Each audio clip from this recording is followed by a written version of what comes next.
जय माता दी दोस्तों, कैसे हैं आप सब। दोस्तों बात कर रहे हैं 3 और 4 मार्च की कि ये 2 दिन मकर राशि वालों के लिए कैसे रहने वाले हैं।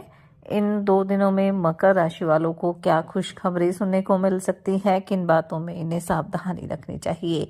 तो इन 2 दिनों का राशिफल जानने से पहले हम इन 2 दिनों का पंचांग जान लेते हैं। 3 मार्च 2025 दिन सोमवार रहेगा, फाल्गुन माह शुक्ल पक्ष की चतुर्थी तिथि जो शाम 6:04 तक रहेगी। उसके बाद पंचमी तिथि प्रारंभ हो जाएगी।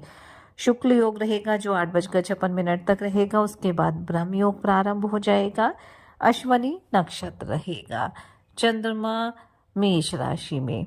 अभिजित मुहूर्त का समय रहेगा 12:10 से 12:56 तक। राहु काल का समय रहेगा 8:11 से 9:39 तक।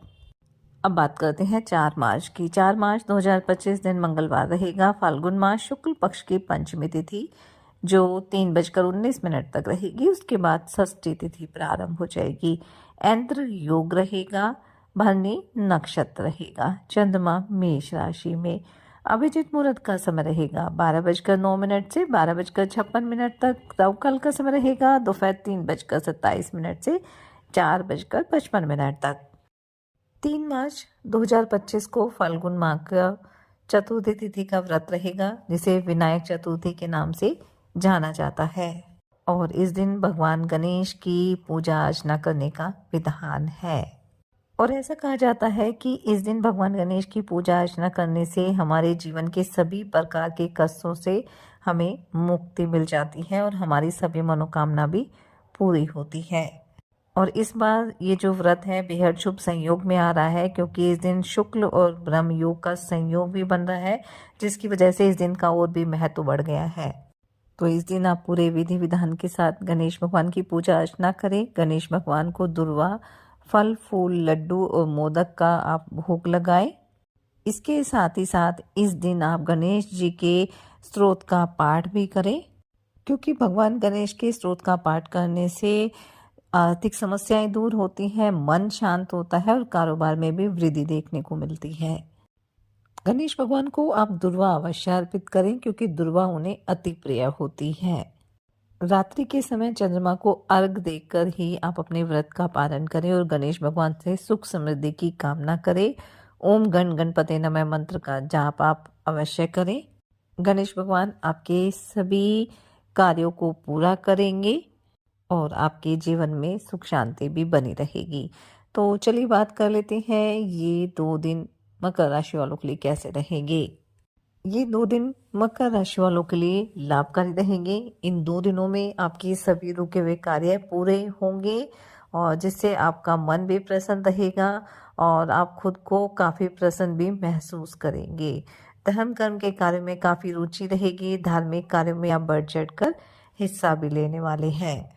इन 2 दिनों में संतान पक्ष की ओर से भी आपको कोई खुशखबरी सुनने को मिल सकती है। वहीं अगर आप अभी तक सिंगल है तो आपके विवाह की बातचीत भी हो सकती है। नौकरी पेशा लोगों के लिए भी 2 दिन अच्छे रहेंगे। आप अपने कार्यों पर पूरा फोकस करके चलेंगे और इससे आप अपने लक्ष्य को प्राप्त करने में सफल रहेंगे। कारोबारियों के लिए भी 2 दिन अच्छे रहेंगे। आप अपने कारोबार को विदेश तक फैलाने के लिए किसी पार्टनरशिप को शुरू करने की योजना भी बना सकते हैं। आपका जो कॉन्ट्रैक्ट था वो भी इस दौरान पूरा हो जाएगा और आपको उससे अच्छे खासे लाभ की प्राप्ति होगी।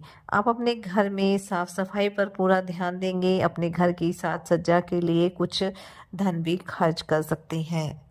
अगर आपने किसी से कोई कर्ज लिया हुआ था, उसे लेकर आप परेशान भी थे, तो उसे भी आप उतारने की पूरी कोशिश करेंगे और उसमें आपको सफलता भी प्राप्त होगी।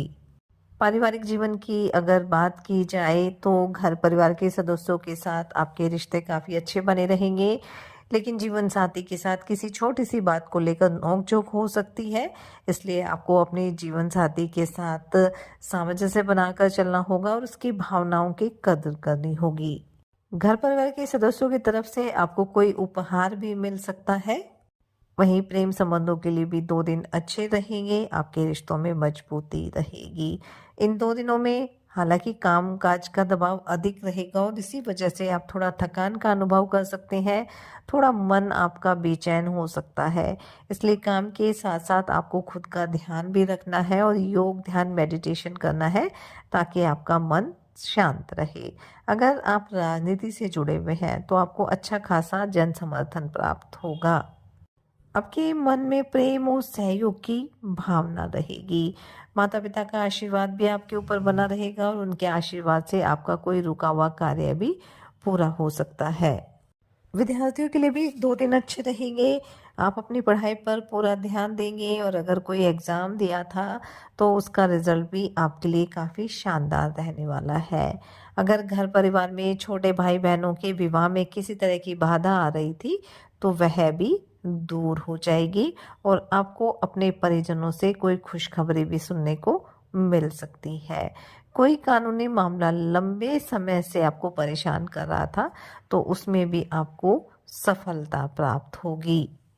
इन 2 दिनों में किसी भी काम को लेकर अगर आप योजना बनाकर चलेंगे तो आपको आगे चलकर किसी तरह की समस्या नहीं होगी, बल्कि आपके कार्य तय समय पर पूरे हो जाएंगे। आपकी इनकम में भी बढ़ोतरी होने की प्रबल संभावना रहेगी। इन 2 दिनों में घूमने फिरने भी आप जा सकते हैं और इस दौरान कोई महत्वपूर्ण जानकारी भी आपको मिल सकती है। वैसे तो ये 2 दिन मौज मस्ती से भरे रहेंगे, लेकिन इस बात का भी ध्यान रखना है कि दूसरों के मामले में भी आपको किसी तरह की बढ़ चढ़ कर नहीं बोलना है। जो भी बोले सोच समझ कर बोले। इन 2 दिनों में घर परिवार में किसी नए मेहमान का आगमन भी हो सकता है। घर परिवार के सदस्यों के साथ आप किसी मांगलिक उत्सव में भी जा सकते हैं, जहां किसी पुराने मित्र से आपकी मुलाकात हो सकती है। अगर आप अपनी नौकरी में बदलाव की योजना बना रहे हैं तो आप जो भी प्रयास करेंगे वो आपके लिए बेहतर रहेंगे। किसी प्रॉपर्टी को खरीदने के लिए कोई लोन अप्लाई कर रहे हैं तो वह भी आपको आसानी से मिल सकता है। बस कोई जो ज़रूरी कागजी कार्रवाई होती है वो आपको ध्यानपूर्वक करनी है। तो कुल मिलाकर हम कह सकते हैं कि ये जो 2 दिन है मकर राशि वालों के लिए अच्छे रहेंगे। आपकी सुख सुविधाओं में वृद्धि होगी, इसलिए इस समय का फायदा उठाएं, मेहनत करें, अपने प्रयास जारी रखें। साथ ही सच्चे मन से आप ईश्वर आराधना करें, हनुमान जी और शनिदेव की आराधना करें। हनुमान चालीसा का पाठ आप जरूर करें और विनायक चतुर्थी रहेगी तो गणेश भगवान की आराधना अवश्य करें। सोमवार का दिन रहेगा जो भगवान शिव का दिन है, तो शिवलिंग पर जलाभिषेक भी आप अवश्य करें। अपने बड़ों का सम्मान करें और अपनी सामर्थ्य अनुसार गरीब और असहाय लोगों की मदद करें। इससे आपके जीवन में सदैव खुशियां बनी रहेंगी। ये 2 दिन आपके लिए मंगलकारी रहे। इसी मंगल कामना के साथ जय माता दी।